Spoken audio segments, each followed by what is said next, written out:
Bonjour à tous. La vie n'est malheureusement pas faite toujours de choses faciles à vivre. L'apôtre Paul en connaissait quelque chose puisqu'il est passé par des lapidations, on l'a laissé pour mort, il a même terminé sa vie en ayant la tête tranchée, donc c'est quelqu'un qui a passé par des difficultés et qui savait ce dont il parlait. Pour autant, dans les écrits qu'il laisse à ses églises, et notamment ici dans sa deuxième lettre aux Corinthiens, au chapitre 4 et au verset 16 à 18, il nous laisse une parole qui peut paraître déconcertante. C'est pourquoi nous ne perdons pas courage, et même lorsque notre homme extérieur se détruit, notre homme intérieur se renouvelle de jour en jour.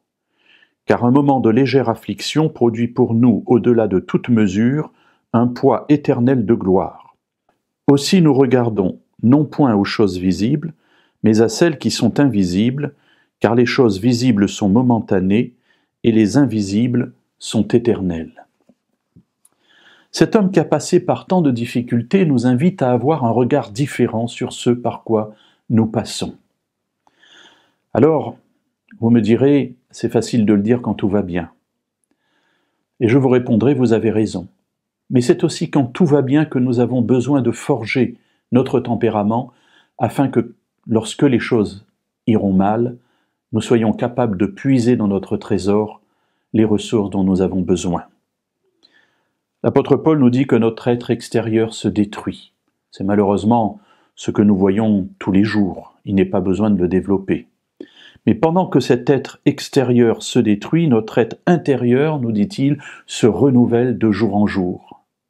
Et les afflictions du temps présent qu'il qualifie de légères, et ce qui peut parfois évidemment nous sembler hors de sens, tant la vie est difficile, ces légères afflictions, dit-il, produisent un poids éternel de gloire dans le ciel.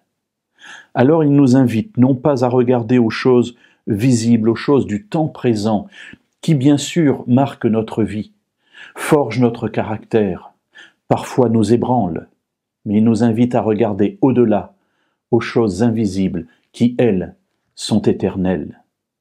Encourageons-nous par ces paroles et soutenons-nous dans les moments difficiles.